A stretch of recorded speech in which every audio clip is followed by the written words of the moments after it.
Quand j'avais entre 14-15 ans par là, j'étais vraiment un fervent joueur tactique. Je mets beaucoup calculer, réfléchir, analyser des combinaisons, trouver des variantes de jeu, etc. Et tout mon jeu en fait était vraiment basé sur de la tactique. C'est-à-dire que vraiment je recherchais à chaque fois dans une position quels étaient les éléments qui pouvaient peut-être me permettre de placer une combinaison, etc. Avec le temps, j'ai compris un truc en fait, c'est que quand vous jouez une partie en compétition, la tactique c'est quasiment rien comparé à tous les éléments qui font la différence en fait dans une partie. La tactique c'est vraiment la fin de la fin de la fin de la fin. C'est très très rare que vous ayez une joute tactique qui permette de gagner en partie de compétition face à des joueurs, on va dire d'un niveau qui soit quand même voilà correct. En général, c'est d'abord d'un point de vue positionnel que vous allez prendre l'avantage, que vous allez valoriser votre avantage ou pas, et que vous allez pouvoir, eh bien, tout simplement, ensuite concrétiser cet avantage positionnel en un gain tactique. Je dis souvent à mes élèves qu'en fait, ce qui est intéressant, c'est que quand vous prenez un avantage positionnel, quand vous optez pour un bon plan, ou quand vous, comment dire, quand vous démultipliez en fait les déséquilibres de façon à pouvoir obtenir un plan de jeu qui soit concret et qui soit avantageux pour vous, eh bien, très rapidement, en fait, après un choix pareil, après un choix positionnel, interviennent des possibilités tactiques. Si le choix positionnel est bon, en général, vous allez voir apparaître des menaces tactiques pour vous. Et c'est d'ailleurs ce qui me permet dans mes parties de voir si un coup positionnel, voilà, si j'hésite entre 2-3 coups, lequel est le meilleur? Eh bien, tout simplement, c'est celui qui va introduire la plupart du temps des menaces. Voilà, donc c'est pas tout le temps le cas, mais quand même assez souvent le cas. Voilà. Donc, on va aujourd'hui voir quelque chose qui est purement tactique, mais qui fait quand même intervenir un plan, puisque c'est un mat en 3 coups, ça a l'air de rien, ça a l'air complètement bidon. Et en fait, vous allez voir que si vous voulez vraiment mater en 3 coups, eh ben, ça va être un petit peu plus compliqué qu'il n'y paraît à première vue. À tout de suite devant l'échiquier. Donc nous voici devant cette fameuse position dont je vous ai parlé juste avant. Et là, en fait, c'est von Holzhausen qui nous a fait cette étude magnifique. Alors, en fait, c'est un problème, hein. C'est pas une étude, hein, puisque ici, les blancs jouent et font mat en 3 coups. Hein. Donc, le souci, si vous voulez, c'est qu'en fait, dans sa version, il avait oublié un truc. C'est qu'il y avait une version de mat, on va dire, qui est prosaïque. Mais nous, bien évidemment, on va chercher la version plus poétique. Hein. On va chercher ce qui est plus beau, peut-être visuellement, comme plan, comme schéma de maths.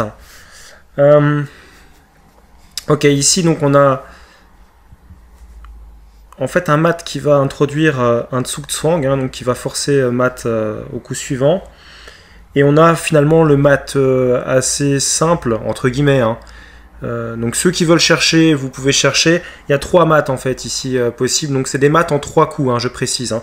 Mat en 3 coups pour les blancs. Les blancs jouent et mat de manière forcée en 3 coups, quelle que soit la variante que les noirs jouent. Donc la variante banale, c'est cavalier D2 évidemment.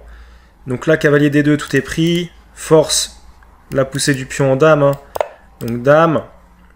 Et ici, alors si c'est dame par exemple, ben, dame échec. On contrôle les deux diagonales. Et donc ben, après dame D2, comme le fou contrôle la case B1, et ben, on fait simplement cavalier B3, mat. Ok, donc ça c'est la première variante qui n'avait pas été vue par von Holzhausen.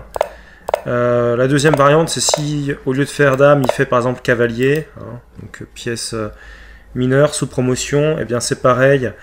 Dame 5, donc voilà, on contrôle tout, cavalier C3, et comme le fou contrôle les cases blanches, on contrôle les cases noires avec la dame. Et ici, le pion A2 empêche le roi de remonter, donc c'est tout simplement échec et mat.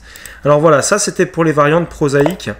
Maintenant, ceux qui veulent chercher la variante vraiment poétique, vous pouvez la chercher, c'est mat en 3 coups, avec un Zugzwang au deuxième coup qui permet donc tout simplement de forcer le mat au coup suivant. Alors pour ceux qui veulent voir la solution, eh bien la voici tout simplement. Ça va être de faire le coup fou G6 et pas un autre coup. Et vous allez comprendre pourquoi.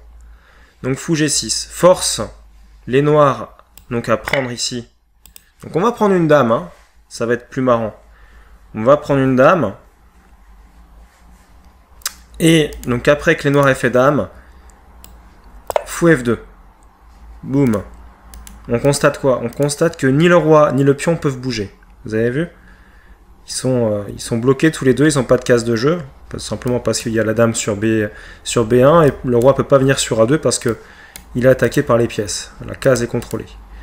Donc la dame doit partir, mais la dame ne peut pas donner échec. Ni ici, ni ici. Et c'est pour ça qu'on a fait fou G6, fou F7, pardon. Parce que avec fou F7, on part tous les échecs de dame en fait, noir. Donc la dame elle est obligée de partir, où qu'elle aille, et ben en fait on va lui mettre le mat sur A2. Donc peut-être, je sais pas, dame à H7, voilà, mat. Alors voilà, donc ça c'est le mat poétique. Je vais vous montrer quand même un petit truc parce qu'il faut toujours faire attention à ça. Qu'est-ce qui se serait passé sur cavalier, à votre avis? Donc là on est toujours au premier coup, donc on va jouer le deuxième coup avec les blancs. Donc c'est mat en 3, hein, je l'avais dit. Et bien tout simplement le fou contrôle la case B1, donc tout simplement dame A6. Et là, les noirs sont obligés de jouer le coup cavalier A3, dame prend A3, échec et mat.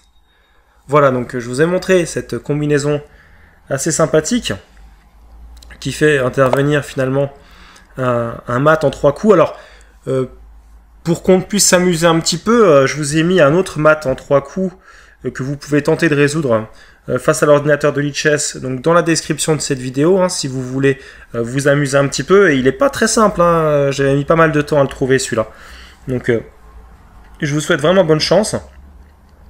Et puis, eh bien, quant à nous, on se retrouve pour de nouvelles vidéos, ou si vous avez vraiment envie de progresser, si vous voulez vraiment mettre le paquet pour pouvoir avoir enfin un niveau qui vous corresponde, que vous aimeriez atteindre, un objectif que vous aimeriez atteindre aux échecs, eh bien, je vous invite à me contacter pour du coaching, parce que je fais ça depuis maintenant des années et j'obtiens de très bons résultats.